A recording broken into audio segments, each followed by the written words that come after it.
Friends, in this structure we have to study here formation of antigen antibody complex. Antigen antibody complex. Here this structure is a structure of virus. Here these are antigen determinants, that is these are the antigenic determinants, म्हणजे त्यांना म्हणायचं आपण इपिटोप्स. Next one is हे अँटीजेनिक determinant म्हणजे इपिटोप्स आहेत आणि याला मारणारे हे वाय शेप्ड प्रत्येक ठिकाणी दिसत आहेत ते तुम्हाला. हे काय आहेत सांगा? पॅराटोप्स, म्हणजे हे अँटीबॉडी आहेत. आणि अँटीबॉडीचं जे स्ट्रक्चर आहे आपण कालच्या लेक्चरमध्ये बघितलं. आपण अँटीबॉडीच्या स्ट्रक्चरमध्ये व्हेरिएबल रिजन प्रत्येक व्हायरसनुसार प्रत्येक अँटीजननुसार काय होणार आहे, तो बदलणार आहे. आणि बदलत असताना आता तुम्हाला इथं दिसतंय हा पॅराटोपचं स्ट्रक्चर कसं आहे बघा. इथं अँटीबॉडीचा हा अँटीबॉडी आहे ना, तर याचं स्ट्रक्चर इथं गोलाकार आहे. इथं कसं आहे बघा, वाय शेप्ड आहे. दिसतंय ना तुम्हाला? म्हणजे याचा अर्थ आहे की हे व्हेरिएबल रिजन काय होणार आहे, अँटीबॉडीचं प्रत्येक वेळेला काय होणार आहे, चेंज होणार आहे. कशावरून चेंज होणार? अँटीजेनिक इपिटोप कसा आहे, अँटीजेनिक म्हणजे अँटीजन कोणत्या प्रकारचा आहे त्या प्रमाणात अँटीबॉडीचं स्ट्रक्चर काय होईल, त्याचं व्हेरिएबल रिजन काय होईल, बदलत राहील. Therefore formation of antigen antibody complex हा कॉम्प्लेक्सच आहे. हा अँटीजन आहे, याला मारणारा हा अँटीबॉडी, हा अँटीजन आहे, हा अँटीबॉडी. अँटीजेनिक डिटर्मिनंट्स जे असतात, अँटीजन ठरवणारा अँटीजेनिक डिटर्मिनंट म्हणजे इपिटोप. आणि अँटीबॉडी जे असते तिला काय म्हणायचं, अँटीबॉडीचं जे हे असतात अँटीबॉडीचे असतात त्याचा हा जो भाग आहे ज्याला तिथं तो अटॅक करणार आहे तो भाग म्हणजे पॅराटोप. जिथं अँटीजन बाइंड होणार आहे तो भाग म्हणजे अँटीबॉडीचं काय म्हणायचं, paratope. Therefore study of antigen antibody complex or study of antigen antibody reactions interactions is called serology. याला काय म्हणायचं आहे, सिरोलॉजी. Each antibody is specific for a particular antigen. आता बघा प्रत्येक अँटीजनचा अँटीबॉडी काय असेल, वेगळा असेल. प्रत्येक सगळेच अँटीबॉडी सगळ्याच अँटीजनवरती अटॅक करू शकणार नाहीये. अँटीजन जसा आहे तसाच अँटीबॉडी तिथं तयार व्हायला, म्हणजे तसाच अँटीबॉडी त्याला मारणार आहे. आणि त्यामुळं एकच अँटीजन किंवा एकच अँटीबॉडी सगळ्या अँटीजनना मारू शकणार नाही आणि म्हणून पर्टिक्युलर अँटीजनचा स्पेसिफिक अँटीबॉडी तयार होणार आहे. Therefore combining sites of antigen are called antigenic determinants or it is epitopes. म्हणजे combining site of antigen, antigen जिथं ह्या व्हायरसला अटॅच आहे आणि जो तिथं ह्या अँटीबॉडीला काय होतं, इथं ह्याचा कंबायनिंग साईट म्हणजे ते जिथं एकत्र येतात ती साईट म्हणजे अँटीजेनिक डिटर्मिनंट साईट म्हणजेच काय, epitope. React with the corresponding antigen binding sites of antibodies called पॅराटोप्स.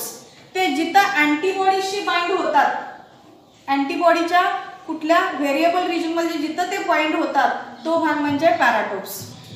The antigen binding sites paratopes are located on the variable region. कुठे हे लोकेटेड असतात, अँटीबॉडीच्या व्हेरिएबल रिजन. कालचं स्ट्रक्चर आपण बघितलं अँटीबॉडीचं, त्याच्यामध्ये व्हेरिएबल रिजन डोळ्यासमोर आला.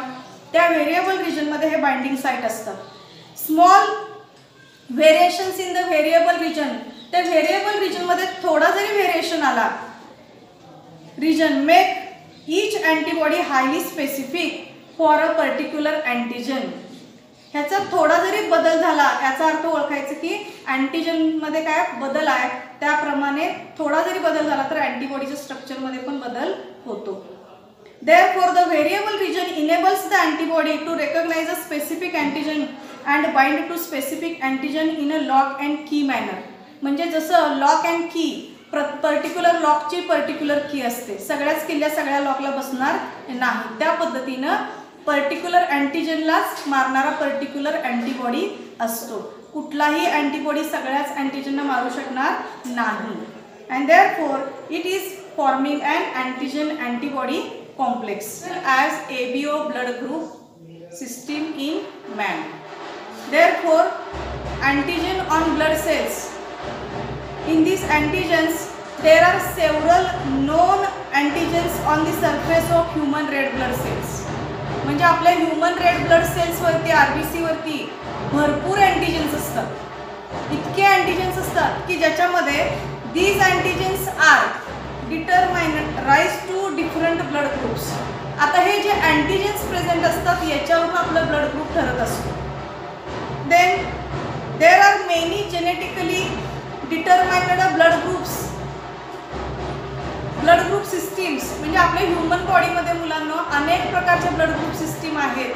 काही त्यातल्या डिटरमाइन केलेला ब्लड ग्रुप आहे त्या म्हणजे ABO, त्यानंतर आहे RH, त्यानंतर आहे Duffy, Kidds, then Lewis, P पण ही सिस्टीम आहे, MNS आणि बॉम्बे ब्लड ग्रुप. पण आपण नेहमी स्टडी करतो कुठला ABO ब्लड ग्रुप. कारण का ABO ब्लड ग्रुप जो आहे त्याच्यातले जे अँटीजेन्स आपल्या RBC मध्ये प्रेझेंट असणार आहेत त्याच्यावरून आपण ABO ब्लड ग्रुप काय करतोय, ABO ब्लड ग्रुप सिस्टीमचा आपण नेहमी काय करतोय, स्टडी करतो. मग आपण ह्युमन बॉडी मधला जो ABO ब्लड ग्रुप सिस्टीम आहे त्याच्याविषयी आपण आता माहिती घेऊया. ABO blood group system. The A, B and O blood groups were discovered by Karl Landsteiner. म्हणजे पहिल्यांदा याचा शोध कुणी लावला, कार्ल लँडस्टीनरने. Karl Landsteiner in 1900. Later on the blood group AB was discovered by Landsteiner student डिकॅस्टिलो and स्टर्ली in 1902. म्हणजे 1902 मध्ये लँडस्टीनरचे जे स्टुडंट्स आहेत, विद्यार्थी आहेत, त्यांनी म्हणजे त्यांची नाव आहे डिकॅस्टिलो आणि स्टर्ली यांनी AB ब्लड ग्रुपचा शोध लावला.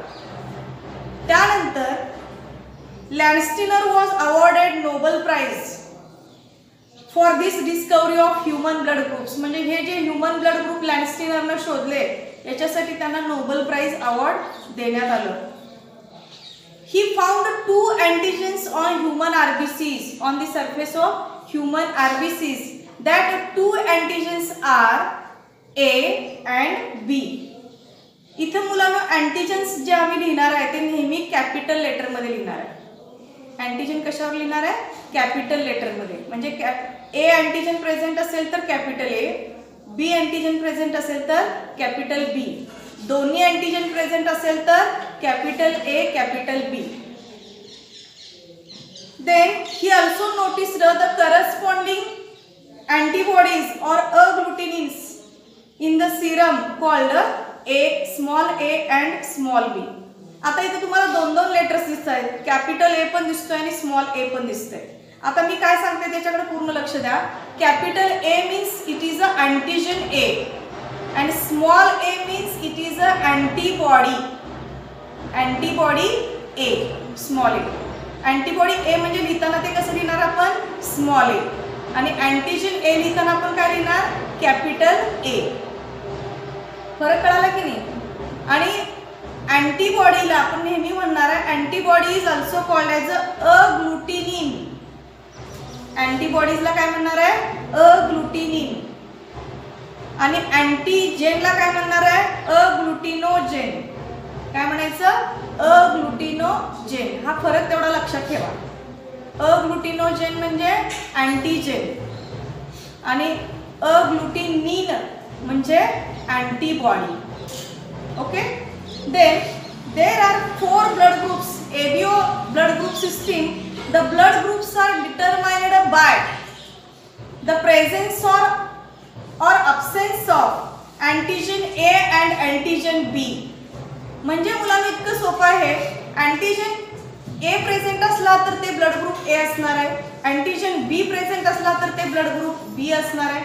दोन्ही अँटीजन ज्याच्या RBC वरती प्रेझेंट असणार आहे ते AB ब्लड ग्रुप सिस्टीम आहे. Therefore the blood group of person is classified into 4 groups. आणि याच्यावरून ह्युमनचं म्हणजे मानवाचं ब्लड ग्रुप्स जवळजवळ 4 प्रकारचे ब्लड ग्रुप्स येतात. त्यामध्ये ते ब्लड ग्रुप्स कुठले कुठले आहेत बघा. Blood group A, blood group B, blood group AB and fourth one is O. In this blood group A, आता तुम्हाला लक्षात आलं का बघा, ए ब्लड ग्रुप आपण केव्हा म्हणणार, तुम्ही याच्यामध्ये जे कॉलम आहेत ह्या कॉलम पैकी फक्त तुम्ही मी सांगते त्या कॉलम कडेच लक्ष द्यायचं, सगळं काही बघत बसू नका. In blood group A blood group कधी म्हणणार, those person who has antigen A on the surface of RBC, म्हणजे ज्या व्यक्तीच्या शरीरामधल्या ब्लड मध्ये त्याच्या आरबीसी वरती रेड ब्लड सेल्स वरती फक्त अँटीजन ए असेल फक्त प्रेझेंट, तर त्याचं ब्लड ग्रुप ए. लक्षात येते तुम्हाला, ज्या व्यक्तीच्या शरीरामध्ये त्याच्या रक्तामध्ये ब्लड ग्रुप आरबीसीच्या सरफेस वरती फक्त बी अँटीजन असेल, फक्त बी अँटीजन, त्याचं blood group B. Those persons who has on the surface of the RBCs the antigens A as well as B is present. जर ज्याच्या रक्तामध्ये अँटीजन ए पण आहे आणि अँटीजन बी पण आहे त्याचं ब्लड ग्रुप आहे AB. And those persons who has no antigens are present on the surface of the RBCs or in the blood, then that person's blood is O. O या blood group मध्ये मुलांनो एकही antigen असणार नाही, म्हणून इथे नील म्हणते. नील म्हणजे नाही, निरंक. म्हणजे या लक्षात आलं का, अँटीजन वरून आपलं ब्लड ग्रुप ठरलेलं आहे. आता तुम्ही म्हणाला अँटीजन तर घातक असतात, मग आपल्या आरबीसी वर कसे काय ते असतात. अँटीजन्स आपल्या आरबीसी वरती पण दिसून येतात, म्हणजे ज्यांच्यामध्ये बरेच अँटीजन्स असतात त्यातले ज्यांच्या आरबीसी वरती फक्त ए अँटीजन आहे त्यांचा ब्लड ग्रुप ए, ज्यांचे बी अँटीजन आहे ब्लड आरबीसी वरती रेड ब्लड सेल्स मध्ये त्यांचा ब्लड ग्रुप बी, ज्यांच्यामध्ये ए अँटीजन पण आहे बी अँटीजन पण आहे दोन्ही आहे त्यांचा ब्लड ग्रुप ए बी, आणि ज्यांच्यामध्ये कोणताच अँटीजन नाही त्यांचा ब्लड ग्रुप ओ. ओके, हे समजलं तुम्हाला. नेक्स्ट पार्ट इज, आता कसं आहे बघा, antigen on surface of RBC, ज्यांचा आता ब्लड ग्रुप ए आहे त्या ब्लड ग्रुप ए च्या त्यांच्या ब्लड मध्ये जे सीरम आहे मुलांना, प्लाझ्मा मध्ये जे सीरम आहे त्या सीरम मध्ये अँटीबॉडीज पण प्रेझेंट असतात. अँटीबॉडीज पण काय असतात प्रेझेंट, आणि मी मगाशीच म्हटले अँटीबॉडी म्हणजे अग्लुटिनिन हा नेहमी स्मॉल लेटरने लिहिलेला असतो. कशाने लिहिला असतो तो, स्मॉल लेटरने. आणि म्हणून ए ब्लड ग्रुप मध्ये अँटीबॉडी मात्र काय असतो, उलटा असतो. म्हणजे असं लक्षात आलं पहिल्यांदा लॅन्स्टीनरला, ज्यांचं ए ब्लड ग्रुप आहे त्यांच्या सीरम मध्ये मात्र अँटीबॉडी बी प्रेझेंट आहे.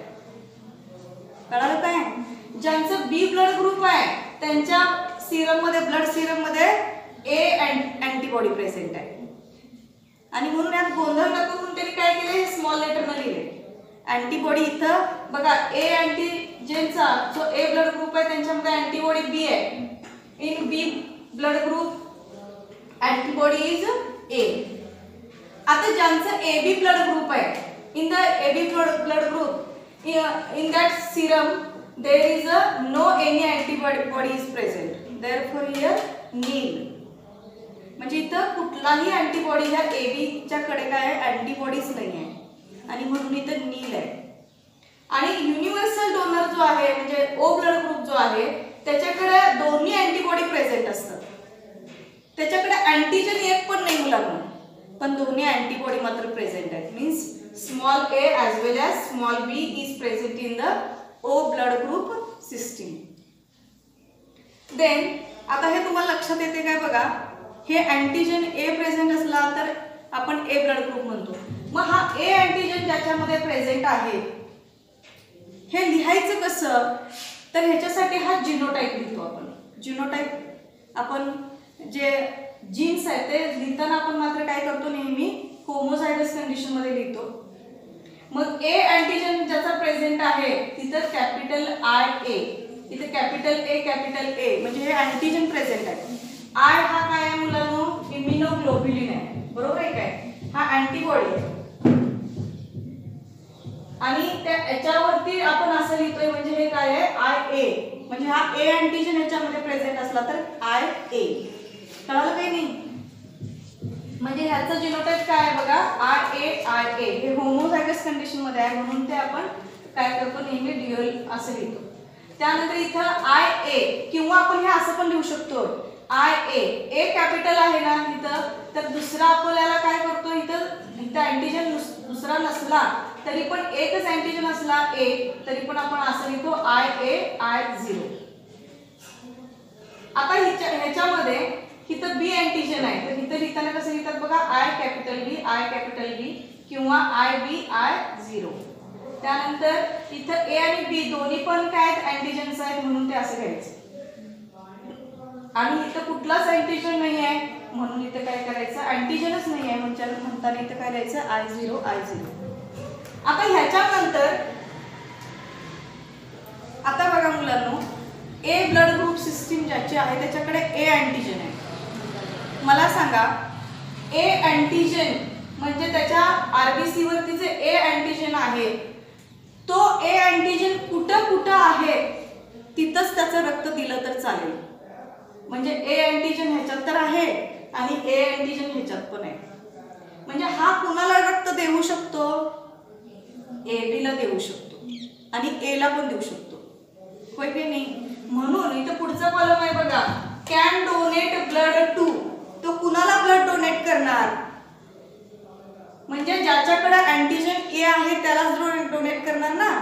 Means blood group A can donate blood to A blood group as well as AB. का सांगा, कारण ह्या AB मध्ये पण ए अँटीजन आहे की नाही, म्हणजे ए वाल्याचं रक्त ए ला पण चालतं आणि AB ला पण चालतं. लक्षात आलं काही नाही? हा, आता बी ब्लड ग्रुप वाल्याचं रक्त कुणाला चालणार सांगा, बी ला तर चालणारच आहे कारण त्याच्यामध्ये अँटीजन बी आहे आणि शिवाय AB ला पण चालणार आहे कारण ह्याच्यामध्ये काय आहे सांगा, बी अँटीजन पण आहे ना, म्हणजे AB ला पण चालणार आहे. AB ब्लड ग्रुप ज्याचा आहे तो कुणाला देऊ शकतो. आता AB ब्लड ग्रुप वाला तुम्हाला असं वाटेल की त्याच्यामध्ये ए पण आहे बी पण आहे, मग तो ए असल्यामुळे ए वाल्याला देणार काही नाही. कसं देणार, कारण त्याच्याकडे बी अँटीजन पण आहे ना आणि बी अँटीजन ह्याच्यात मिक्स झालं तर काय होईल, ए वाल्याकडे दिला तर त्याच्याकडे नको असलेला अँटीजन जाईल ना त्याच्याकडे आणि तो मरून जाईल. मारायचं काय आपण नाही. म्हणजे AB ब्लड ग्रुप मध्ये पुन्हा ए अँटीजन आहे आणि बी पण आहे ना, फक्त ए असलं तर ह्याला चाललं असतं पण बी पण असल्यामुळे हे AB ए ला फक्त ए ला चालू शकत नाही. मग ते आपण बी ला पण देऊ शकत नाही, होय की नाही? आणि ह्या ओ ला तर देऊ शकत नाही, होय की नाही? आणि म्हणून AB ब्लड ग्रुप जे आहे ते काय आहे, फक्त आपण AB वाल्यालाच देऊ शकतो. कळालं काही नाही? म्हणजे त्याचं ब्लड हे फक्त आपण AB वाल्यालाच देऊ शकतो ज्याच्याकडे दोन्ही अँटीजन प्रेझेंट आहे. Last one is a universal donor. हा AB वाल्याचा ब्लड ग्रुप फक्त आपण AB ला देऊ शकतो आणि O ब्लड ग्रुप जो आहे, O ब्लड ग्रुप, आता O ब्लड ग्रुप मध्ये बघितला मुलांना ह्याच्यामध्ये अँटीजनच नाहीये. अँटीजनच नाहीये म्हणजे काय, म्हणजे धोकाच नाहीये ना.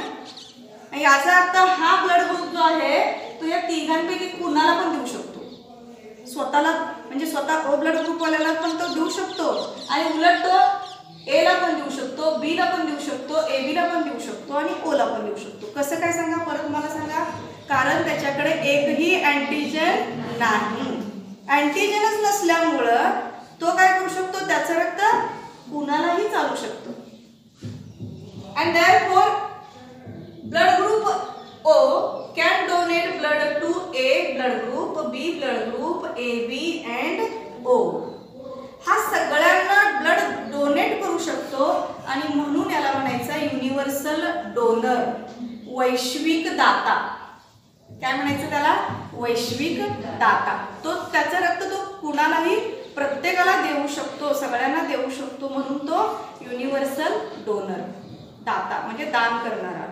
म्हणून ज्याचं तुमच्यामध्ये ब्लड ग्रुप O आहे तो खूप भाग्यशाली आहे, तो सगळ्यांना डोनेट करू शकतो. म्हणजे त्याचं तो रक्तदान करू शकतो आणि सगळ्यांना त्याचं रक्त चालू शकतं. कळलं? म्हणून ज्याचं ब्लड ग्रुप ओ आहे त्यानं आपलं ब्लड सिस्टीम काय करायची, नेहमी चांगली ठेवायची. आपलं हिमोग्लोबिन वगैरे सतत चांगलं ठेवायचं, रक्त चांगलं ठेवायचं, म्हणजे तो कुणालाही डोनेट करू शकतो.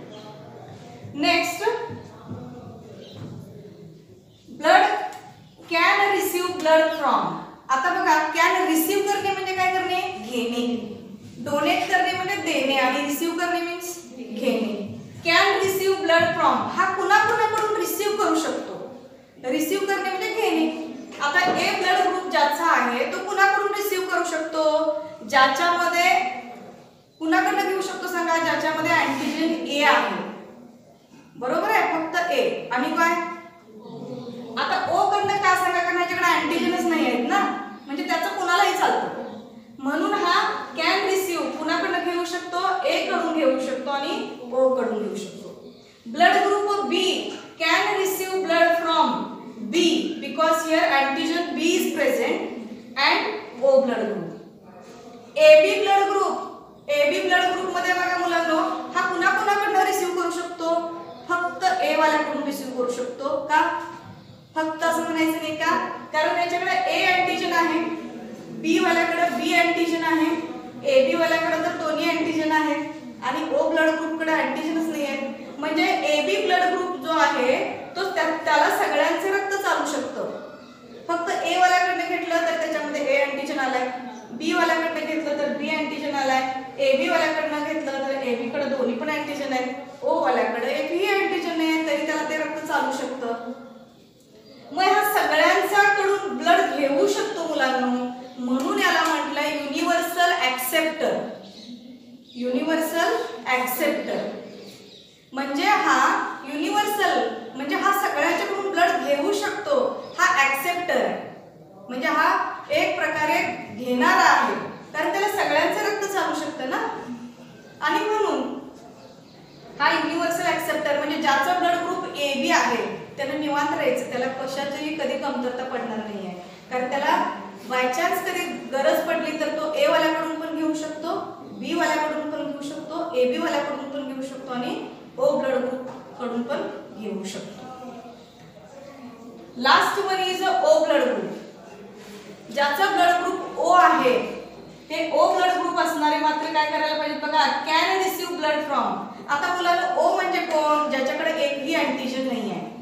मग त्याला कुणाचं रक्त चालेल सांगा, ए वाल्याचं चालेल का, नाही. बी वाल्याचं चालेल का, नाही. ए बी चं चालेल का, नाही. कारण त्याला अँटीजन चालतच नाहीत ना. तुम्ही ह्याला कुठला पण अँटीजन असलेला ब्लड ग्रुप चढवला 100% तो मरणार. त्याला काय, त्याच्याकडे अँटीजन ऑलरेडी नाही आहे आणि तुम्ही त्याला घुसवलं त्याच्यात अँटीजन, काय होणार, तो मरणार. याचा अर्थ याला दुसऱ्या कुणाचंही ब्लड चालणार नाही. म्हणजे ज्याचं ब्लड ग्रुप ओ आहे त्याला फक्त ओ वाल्याकडूनच ब्लड घ्यायला पाहिजे. तुमच्यापैकी कुणाकडे ओ ब्लड ग्रुप असेल त्यांनी ओ ब्लड ग्रुप असलेल्या दुसऱ्या आपल्या मित्राशी चांगली मैत्री ठेवायची. कळलं काय, चांगले संबंध ठेवायचे, कारण आपल्याला कधी ब्लडची गरज लागेल सांगता येत नाही. पण ओ ब्लड ग्रुप वाले हे मी सांगितले मगाशी काय आहेत, हे एक प्रकारचे वैश्विक दाते, युनिव्हर्सल डोनर आहेत की जे ब्लड नेहमी काय करतात, दुसऱ्यांना ओ वाला दुसऱ्यांना सगळ्यांना देऊ शकतो. लक्षात आलं. Blood group ABO blood group system is only depends on the presence of antigen. Antigen कोणता प्रेझेंट आहे त्याच्यावरती त्याचे ब्लड ग्रुप प्रेझेंट असतात. Next one is RH factor. What is mean this RH factor? RH factor is also one type of antigen which are present found in rhesus monkeys blood. म्हणजे हा एक म्हणजे actually पण म्हणूया की हा एक प्रकारचा अँटीजन आहे की जो पहिल्यांदा रिसस मंकीच्या, रिसस हे मंकी म्हणजे एका माकडाचं काय जात आहे आणि त्या माकडाच्या RBC वरती रेड ब्लड सेल्स मध्ये त्याच्या रेड ब्लड सेल्सच्या सरफेस वरती हा अँटीजन दिसून आला. त्याला अँटीजन डी असं नाव देण्यात आलं, antigen D.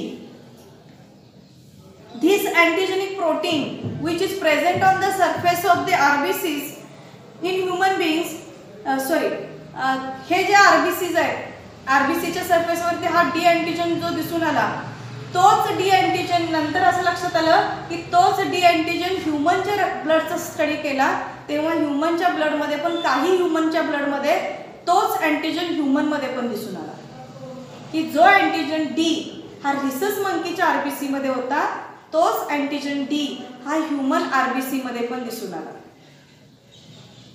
Therefore लँडस्टीनर and winner, आता बघा लँडस्टीनर आणि दुसरे सायंटिस्ट आहेत विनर, इन 1940 मध्ये on the surface of RBCs of rhesus monkey, so it is called as RH factor.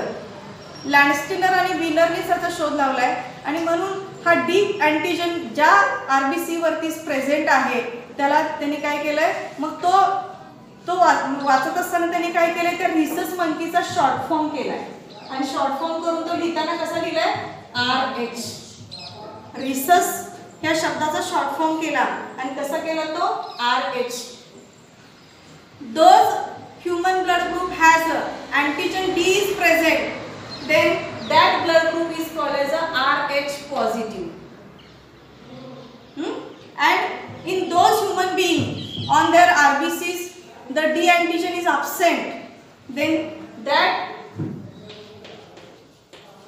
RBC is also written here is a RH negative.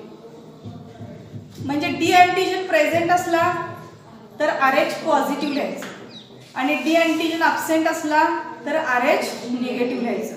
म्हणजे आता तुमचा blood group नेहमी लिहिताना आपण कसं लिहितो बघा, समजा सपोज ब्लड ग्रुप ए असेल, ए अँटीजन प्रेझेंट असेल तर आपण ए लिहितो आणि त्याच्या पुढे तुमच्या आरबीसी वरती पुन्हा अँटीजन डी असेल तर ARH पॉझिटिव्ह. बरोबर आहे की नाही? तुम्ही वाचताना काही काही वेळेला असं असतं ना, A positive, B positive, AB positive, A negative. मग निगेटिव्ह म्हणजे काय, अँटीजन डी नसलेला, कळलं की नाही? आणि अँटीजन डी प्रेझेंट असला तर पॉझिटिव्ह. RH फॅक्टर कशामुळे, रिसस मंकीचं नाव तिथं दिलेलं आहे, कळालं काही नाही? म्हणजे रिसस मंकीमध्ये हा अँटीजन डी आहे, तोच ज्या ह्युमन बीइंग मध्ये प्रेझेंट असेल, म्हणजे तसा अँटीजन अँटीजन डी ज्याच्यामध्ये प्रेझेंट असेल त्याला RH पॉझिटिव्ह म्हणायचं. Next one is RH D antigen induces a strong immunogenic response when introduced into RH negative individuals. हा कन्सेप्ट एक महत्त्वाचा आहे. समजा RH डी अँटीजन असलेला जो RH पॉझिटिव्ह पर्सन असतो त्याचं ब्लड जर आपण RH निगेटिव्ह पर्सनला इंजेक्ट केलं तर RH पॉझिटिव्ह काय करतो बघा, हा इम्युनोजेनिक रिस्पॉन्स देतो. He gave strong immunogenic response and because of this RH blood group is an important factor in blood transfusion and is involved in hemolytic transfusion. आता इथे एक वर्ड आला बघा, hemolytic transfusion.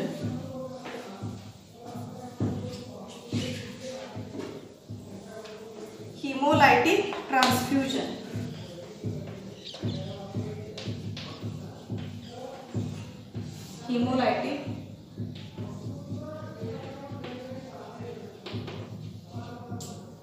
hemolytic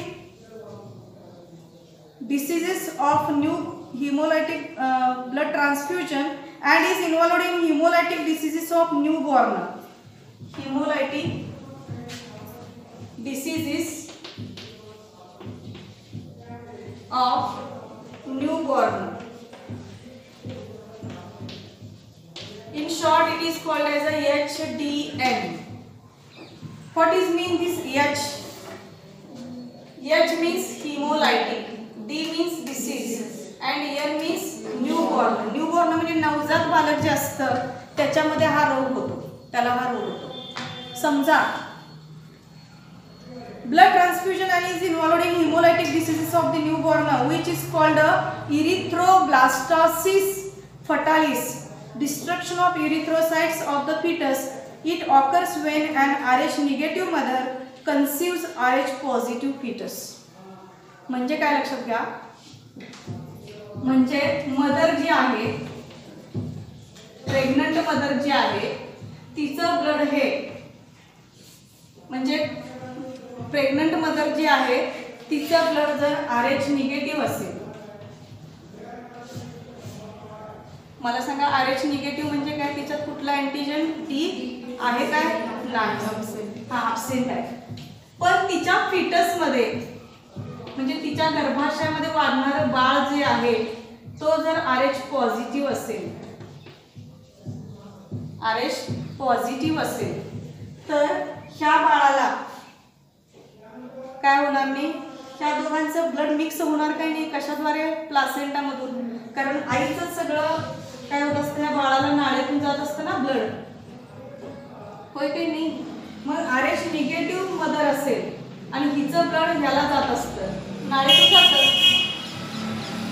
in fetus all nutritious material is transferred from mother to fetus through placenta, आणि हे blood मार्फतच जात असतं.